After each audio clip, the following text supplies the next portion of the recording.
नमस्कार जय जगन्नाथ शुभ सकाळ मु के ओडिशा न्यूज बुलेटिन को आपण स्वागत करुच्ची। आज जुलाई 16 तारिख गुरुवार। आज सकाळर देश विदेश गुड़िकर 20टी मुख्य बड़ खबर आसी आसतु सेगुड़ी पर नजर पकाइबा। नंबर 1 पाणीपाग एवं लघुचापर बड़ अपडेट।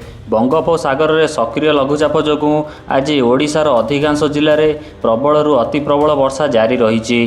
पाणीपाग विभाग पक्षर भद्रक केन्द्रापड़ा एवं जगतसिंहपुर जिलापाई अति प्रबल वर्षार रेड अलर्ट जारी कराई।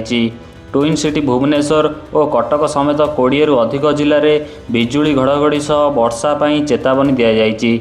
आसंता 21 जुलाई पर्यंत ओडिशा रे एहीपरि वर्षा स्थिति लागी रहियो बोली पूर्वानुमान करा जाइए। समुद्र अशांत थिबारु मत्स्यजीवी मानकु समुद्र भितर को न जावाई प्रशासन पक्षर कड़ा निर्देश दि जाइए। नंबर 2 पुरी श्रीक्षेत्र और रथयात्रार बड़ अपडेट। पुरी रे आज्ञामाल विजय नीति संपन्न हेबा परे महाप्रभुଙ୍କ 3 विशाल रथ सिंहद्वार अभिमुखे आगे चली। रथयात्रा पाई लक्ष लक्ष भक्तों समागम को दृष्टि रखी पुरी बड़दाण्ड को संपूर्ण नो वेहिकल जोन बा जानवाहन मुक्त अंचल घोषणा करा जाइछि। ट्रैफिक सुपरिचालना पाई प्रशासन पक्षर स्वतंत्र गाइडलाइन सह पुरीर 30टी स्थान में व्यापक पार्किंग व्यवस्था करा जाइछि। लघुचाप प्रभाव जो रथयात्रा समय पुरीर प्रबल वर्षा होबार संभावना थिबारु पाणीपाग विभाग सतर्क सूचना जारी करिछि। नंबर 3 सुभद्रा योजनार बड़ अपडेट आसी 3.18 लाख नुआ आवेदन। आर्थिक वर्ष 2026 रु 2027 पाई सुभद्रा योजना रे प्राय 3,17,966टी नुआ आवेदन मिली जार जांच प्रक्रिया जारी रही। पंचम किस्ती टंका अपडेट। योग्य महिला हिताधिकारी को आगामी पंचम किस्तीर 5,000 टंका प्रदान करने सरकारी स्तर में समीक्षा बैठक शेष होईची।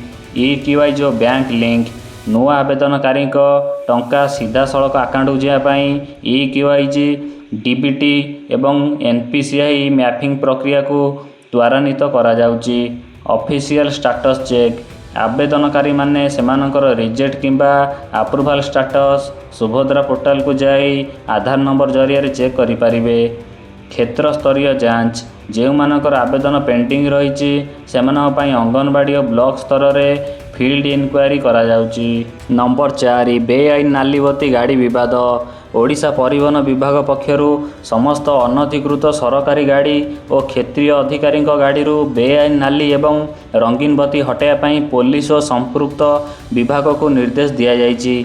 बेआईन व्यवहार उपरे रोक। परिवहन कमिशनर बिना अनुमति रे अनेक अधिकारी निज गाड़ी रे लाल बत्ती किंबा मल्टी कलर लाइट व्यवहार करथुवा नै अभियोग आसिया परे एही एक्शन निया जाइछि। केवल जरूरीकालीन गाड़ी को अनुमति। केंद्रीय मोटरयान नियम अनुसार केवल जरूरीकालीन सेवा जेपरि पुलिस अग्निशम सेना एवं एम्बुलेंस कर्तव्य समय ही मल्टी कलर बत्ती व्यवहार करिपारिबे। स्टिकर बाध्यतामूलक। जदि कौन जरूरीकालीन विभाग यही बत्ती व्यवहार करने को चाहती तेबे परिवहन कमिशनर स्वतंत्र स्टिकर आकार में अनुमति आनिबा बाध्यतामूलक करा जाइछि। नंबर 5 चाषी सार चिंता बढ़िला।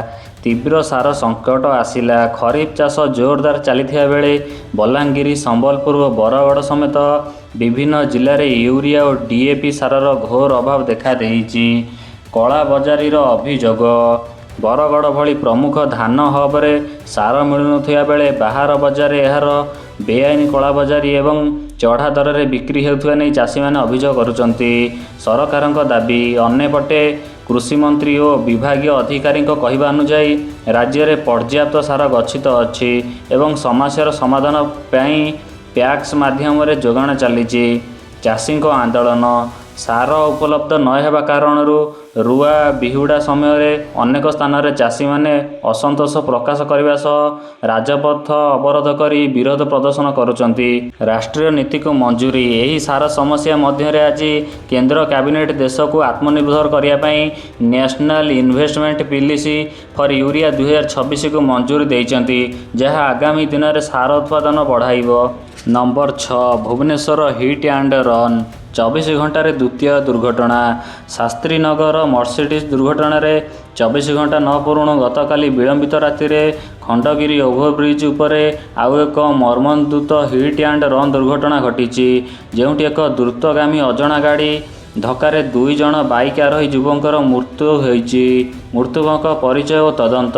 ମୃତ ଯୁବକ ଦ୍ୱୟ କେନ୍ଦ୍ରାପଡ଼ାର ରଶ୍ମିରଞ୍ଜନ ଦାସ ଓ ବାଲେଶ୍ୱରର ବିଶ୍ୱରଞ୍ଜନ ପଟ୍ଟନାୟକ ବୋଲି ଜଣାପଡ଼ିଥିବା ବେଳେ ଧକ୍କା ଦେଇ ଫେରାର ହୋଇଯାଇଥିବା ଗାଡ଼ିକୁ ଧରିବା ପାଇଁ ପୋଲିସ ସିସିଟିଭି ଯାଞ୍ଚ କରୁଛି। ଶାସ୍ତ୍ରୀନଗର ଅଭିଯୁକ୍ତ କୋର୍ଟ ଚାଲାଣ। ଅନ୍ୟପଟେ ଶାସ୍ତ୍ରୀନଗର ଟ୍ରାଫିକ୍ ଛକରେ ନିରୀହ ବାଇକ୍ ଚାଳନା ଦେବୀପ୍ରସାଦ ରାଉତରାୟଙ୍କୁ 300 ମିଟର ଘୋଷାରି ମାରିଥିବା ମଦ୍ୟପ ମର୍ସିଡିଜ୍ କାର ଚାଳକ ତଥା ଆଇନ ଛାତ୍ର ସୌମ୍ୟରଞ୍ଜନଙ୍କୁ ପୋଲିସ ଗିରଫ କରି କୋର୍ଟ ଚାଲାଣ କରିଛି। ରାଜଧାନୀରେ ବଢ଼ୁଛି ଜନ ଅସନ୍ତୋଷ। ରାଜଧାନୀ ରାସ୍ତାରେ ବେପାରୁଆ ଗାଡ଼ି ଚାଳନା ଏବଂ ରାତ୍ରିକାଳୀନ ସୁରକ୍ଷାକୁ ନେଇ ସାଧାରଣ ଜନତାଙ୍କ ମଧ୍ୟରେ ତୀବ୍ର ଅସନ୍ତୋଷ ପ୍ରକାଶ ପାଇବା ସହ କଡ଼ା କାର୍ଯ୍ୟାନୁଷ୍ଠାନ ପାଇଁ ଦାବି ହେଉଛି। ନମ୍ବର 7 SCERT ଦୁର୍ନୀତି ମାମଲା। ପୂର୍ବତନ ନିର୍ଦ୍ଦେଶକ ଗିରଫ। ପ୍ରଥମରୁ ଅଷ୍ଟମ ଶ୍ରେଣୀ ପର୍ଯ୍ୟନ୍ତ ବହି ପୁସ୍ତକରେ ଅପରାଧିକ ଷଡ଼ଯନ୍ତ୍ର ଏବଂ ପ୍ରାୟ 175 କୋଟି ଟଙ୍କାର ରାଜକୋଷ ହାନି ଅଭିଯୋଗରେ SCERTର ପୂର୍ବତନ ନିର୍ଦ୍ଦେଶକ ମନୋଜ କୁମାର ପାଢ଼ୀଙ୍କୁ କ୍ରାଇମବ୍ରାଞ୍ଚ ଗିରଫ କରି ଜେଲ୍ ପଠାଇଛି। 3 ଅଧିକାରୀଙ୍କୁ ଘନ ଘନ ଜେରା। ଏହି ମାମଲାରେ ସମ୍ପୃକ୍ତ ଥିବା ଏବଂ FIRରେ ନାମ ଥିବା ଅନ୍ୟ 3 ଜଣ ନିଲମ୍ବିତ ସହକାରୀ ନିର୍ଦ୍ଦେଶକଙ୍କୁ କ୍ରାଇମବ୍ରାଞ୍ଚ ଆଜି SCERT କାର୍ଯ୍ୟାଳୟରେ ଜେରା କରିଛି। ନମ୍ବର 8 ଶିମିଳିପାଳରେ ଶିକାରୀ ଗିରଫ। AI କ୍ୟାମେରାରେ ଧରାପଡ଼ିଲେ ଶିକାରୀ। ଶିମିଳିପାଳ ଦକ୍ଷିଣ ବନ୍ୟପ୍ରାଣୀ ଡିଭିଜନରେ ବେଆଇନ ଭାବେ ପ୍ରବେଶ କରି ପଶୁ ଶିକାର ପାଇଁ ଉଦ୍ୟମ କରୁଥିବା ବେଳେ ପ୍ରଯୁକ୍ତିବିଦ୍ୟା ସମ୍ପନ୍ନ AI ସର୍ଭିଲାନ୍ସ କ୍ୟାମେରା ମାଧ୍ୟମରେ 3 ଜଣ ସଶସ୍ତ୍ର ଶିକାରୀଙ୍କୁ ଚିହ୍ନଟ କରି ଗିରଫ କରାଯାଇଛି। 4 ଦେଶୀ ବନ୍ଧୁକ ଓ ହରିଣ ଶିଙ୍ଗ ଜବତ। ବନ ବିଭାଗର ସ୍ୱତନ୍ତ୍ର ସ୍କ୍ୱାଡ୍ ଚଢ଼ାଉ କରି ଗିରଫ ଅଭିଯୁକ୍ତଙ୍କ ନିକଟରୁ 4ଟି ବେଆଇନ ଦେଶୀ ବନ୍ଧୁକ ଏବଂ ଜଣକ ଘରୁ ଏକ ପୁରୁଣା ଚିତ୍ରା ହରିଣର ଶିଙ୍ଗ ଜବତ କରିଛନ୍ତି। ନମ୍ବର 9 ଟିମ୍ ଇଣ୍ଡିଆର ବିଜୟ। T20 ବିଶ୍ୱକପ୍ ଜିତିବା ପରେ ଜିମ୍ବାୱେ ଗସ୍ତରେ ଯାଇଥିବା ଯୁବ ଭାରତୀୟ ଦଳ ଶେଷ ମ୍ୟାଚରେ ଜିମ୍ବାୱେକୁ ସହଜରେ ହରାଇ 4-1ରେ ଦ୍ୱିପାକ୍ଷିକ T20 ସିରିଜକୁ ନିଜ ନାମରେ କରିଛନ୍ତି। ଶୁଭମ ଗିଲଙ୍କ ଅଧିନାୟକକୁ ପ୍ରଶଂସା।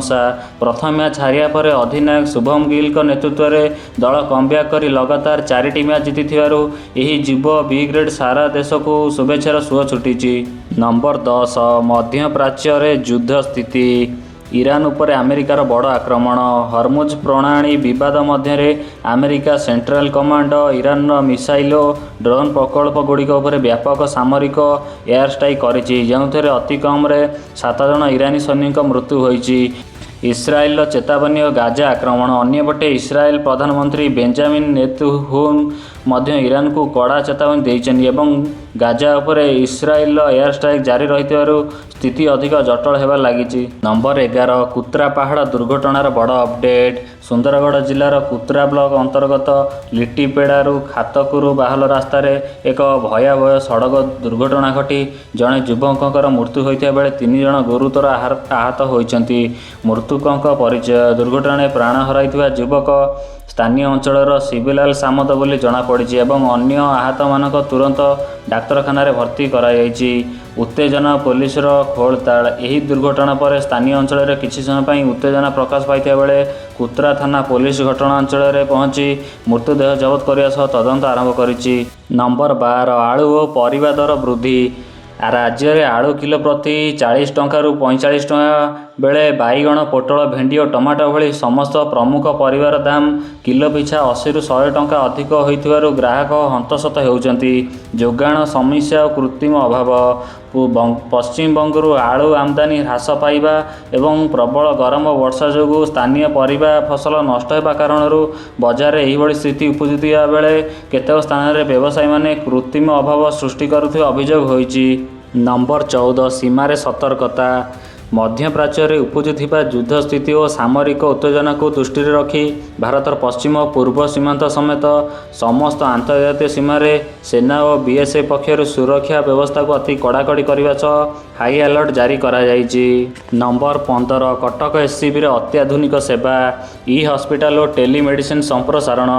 ଡାକ୍ତରଖାନାରେ ଲମ୍ବା ଲାଇନରୁ ମୁକ୍ତି ଦେବା ପାଇଁ ଅନଲାଇନ୍ରେ OPD ଟିକେଟ ବ୍ୟବସ୍ଥା ସହ ଦୂରଦୂରାନ୍ତ ରୋଗୀ ପାଇଁ 24 ଘଣ୍ଟିଆ ଡିଜିଟାଲ ଟେଲିମେଡିସିନ ସେବାକୁ ଅଧିକ କ୍ରିୟାଶୀଳ କରାଯାଇଛି।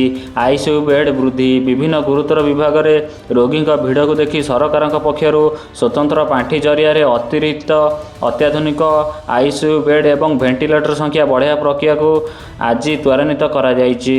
ନମ୍ବର 16 ଡେଙ୍ଗୁ ସତର୍କତା। ଚିକିତ୍ସାଳୟରେ ସ୍ୱତନ୍ତ୍ର ୱାର୍ଡ। କଟକ ଏସ୍ସିବି ଏବଂ କ୍ୟାପିଟାଲ ହସ୍ପିଟାଲ ସମେତ ସମସ୍ତ ଜିଲ୍ଲା ମୁଖ୍ୟ ଚିକିତ୍ସାଳୟରେ ଡେଙ୍ଗୁ ରୋଗୀଙ୍କ ପାଇଁ ସ୍ୱତନ୍ତ୍ର ଆଇସୋଲେସନ ୱାର୍ଡ ସହ ପର୍ଯ୍ୟାପ୍ତ ପ୍ଲାଲେଟ୍ ଗଚ୍ଛିତ ରଖିବାକୁ ସ୍ୱାସ୍ଥ୍ୟ ବିଭାଗ ନିର୍ଦ୍ଦେଶ ଦେଇଛି। ଜନସଚେତନତା ଉପରେ ଗୁରୁତ୍ୱ। ଘର ଚାରିପାଖରେ ପାଣି ଜମିବାକୁ ନ ଦେବା ଏବଂ ଜ୍ୱର ହେଲେ ତୁରନ୍ତ ରକ୍ତ ପରୀକ୍ଷା କରିବା ପାଇଁ ସରକାରୀ ସ୍ତରରେ ଆଶା ଓ ଅଙ୍ଗନବାଡ଼ି କର୍ମୀଙ୍କ ଜରିଆରେ ଲୋକଙ୍କୁ ସଚେତନ କରାଯାଉଛି। ନମ୍ବର 17 ହୀରାକୁଦ ଜଳସ୍ତର ଉପରେ ନଜର। ଉପର ମୁଣ୍ଡରେ ବର୍ଷାର ପରିମାଣ କମିବା ଯୋଗୁଁ ଜଳଭଣ୍ଡାରକୁ ଜଳ ପ୍ରବେଶ ହ୍ରାସ ପାଇଛି, ଯାହାଫଳରେ ଆଜି ହୀରାକୁଦର ଜଳସ୍ତର ପ୍ରାୟ 611 ଫୁଟ ଆଖପାଖରେ ସ୍ଥିର ରହିଛି। 5ଟି ଗେଟ୍ ବନ୍ଦ। ଜଳ ପ୍ରବେଶ କମିବା କାରଣରୁ ଡ୍ୟାମ୍ କର୍ତ୍ତୃପକ୍ଷ ପୂର୍ବରୁ ଖୋଲାଯାଇଥିବା ସ୍ଲୁଇସ୍ ଗେଟ୍ ଗୁଡ଼ିକ ମଧ୍ୟରୁ 5ଟି ଗେଟ୍କୁ ବନ୍ଦ କରିଦେଇଛନ୍ତି ଏବଂ ବର୍ତ୍ତମାନ କେବଳ ସୀମିତ ଗେଟ୍ ଦେଇ ନିୟମିତ ଭାବେ ମହାନଦୀକୁ ବନ୍ୟା ଜଳ ଛଡ଼ାଯାଉଛି। ନମ୍ବର 18 ଯୁକ୍ତ 2 ଆଡମିସନର ବଡ଼ ଅପଡେଟ୍। ପ୍ରଥମ ମେରିଟ୍ ଲିଷ୍ଟରେ ମନୋନୀତ ହୋଇଥିବା ଛାତ୍ରଛାତ୍ରୀଙ୍କ ପାଇଁ ଆଜି ଦସ୍ତାବିଜ ଯାଞ୍ଚ ଓ ନାମଲେଖାର ଶେଷ ଦିନ ଥିଲା। ଉଚ୍ଚ ପସନ୍ଦର କଲେଜ ପାଇଁ ଯୋଗ୍ୟ ପିଲାମାନେ ଜୁଲାଇ 16 ତାରିଖ ସନ୍ଧ୍ୟା 6ଟା ପର୍ଯ୍ୟନ୍ତ ଅନଲାଇନ୍ଲି ସ୍ଲାଇଡ୍ ଅପସନ୍ ଫର୍ମ ଦାଖଲ କରିପାରିବେ। ପ୍ରଥମ ପର୍ଯ୍ୟାୟ ପରେ ବାକି ରହିଥିବା ଖାଲି ସିଟ୍ ଗୁଡ଼ିକ ପାଇଁ ଆସନ୍ତା ଜୁଲାଇ 23 ତାରିଖ ଅପରାହ୍ନ 3ଟାରେ ଦ୍ୱିତୀୟ ଚୟନ ତାଲିକା ପ୍ରକାଶ ପାଇବ। ନମ୍ବର 19 ସ୍କୁଲ ବ୍ୟାଗ୍ ବୋଝ ହ୍ରାସ। ନୂତନ ଜାତୀୟ ଶିକ୍ଷା ନୀତି ଏନ୍ଇପି ଅନୁଯାୟୀ ଚଳିତ ଶିକ୍ଷାବର୍ଷରେ ଛାତ୍ରଛାତ୍ରୀମାନେ ବର୍ଷକୁ 10 ଦିନ ବିନା ବ୍ୟାଗରେ ସ୍କୁଲ ଆସି ବିଭିନ୍ନ ପ୍ରାକ୍ଟିକାଲ ଏବଂ ସୃଜନଶୀଳ କାର୍ଯ୍ୟକ୍ରମରେ ଭାଗ ନେବେ। ଓଏସିପେ ପକ୍ଷରୁ ସରକାରୀ ସ୍କୁଲର ଶିଶୁ ବାଟିକାରୁ ତୃତୀୟ ଶ୍ରେଣୀ ପିଲାଙ୍କ ପାଇଁ ଓଜନ ଅନୁସାରେ ବିନା ମୂଲ୍ୟରେ ସ୍ୱତନ୍ତ୍ର ସ୍କୁଲ ବ୍ୟାଗ୍ ଯୋଗାଇ ଦିଆଯାଉଛି। ପିଲାମାନଙ୍କ ବ୍ୟାଗ୍ ଓଜନ ଯେପରି ସେମାନଙ୍କ ଶରୀର ଓଜନର 10%ରୁ ଅଧିକ ନ ହେବ, ସେଥିପାଇଁ ଗାଇଡଲାଇନ୍ ଅନୁସାରେ ସ୍କୁଲ ଗୁଡ଼ିକ ଉପରେ ନଜର ରଖାଯାଉଛି। ନମ୍ବର 20 ଗେଷ୍ଟ ଟିଚର୍ସଙ୍କ ନିଯୁକ୍ତି ପାଇଁ ଦାବି। ନିୟମିତୀକରଣ ଦାବି। ଓଡ଼ିଶାର ବିଭିନ୍ନ ସ୍କୁଲ ଓ କଲେଜରେ କାର୍ଯ୍ୟରତ ଅତିଥି ଶିକ୍ଷକମାନେ ସ୍ଥାୟୀ ନିଯୁକ୍ତି, ବେତନ ସୁରକ୍ଷା ଏବଂ 12 ମାସର ପୂର୍ଣ୍ଣ ଦରମା ଦାବିରେ ଆନ୍ଦୋଳନ ଚଳାଇଛନ୍ତି। ବ୍ୟବସ୍ଥା ବିରୋଧରେ ଅସନ୍ତୋଷ। ଅନ୍ୟପଟେ ଶିକ୍ଷକ ଚାକିରି ଆଶାୟୀ ଯୁବକ ଯୁବତୀମାନେ ଅତିଥି ଶିକ୍ଷକ ପ୍ରଥା ବନ୍ଦ କରି ସରକାରୀ ବିଦ୍ୟାଳୟରେ ତୁରନ୍ତ ସ୍ଥାୟୀ ଓ ନୂତନ ଶିକ୍ଷକ ନିଯୁକ୍ତି ପାଇଁ ରାଜଧାନୀରେ ପ୍ରତିବାଦ କରୁଛନ୍ତି। ଏହି ବିବାଦ ଦାବିରେ ମଧ୍ୟ ଉଚ୍ଚଶିକ୍ଷା ବିଭାଗ ପକ୍ଷରୁ ବିଭିନ୍ନ ଶିକ୍ଷକ ଶିକ୍ଷାନୁଷ୍ଠାନ କଲେଜରେ ଚଳିତ ଶିକ୍ଷାବର୍ଷ ପାଇଁ ନୂତନ ଅତିଥି ଅଧ୍ୟାପକ ପ୍ୟାନେଲ ପ୍ରସ୍ତୁତି ପ୍ରକ୍ରିୟା ଜାରି ରହିଛି।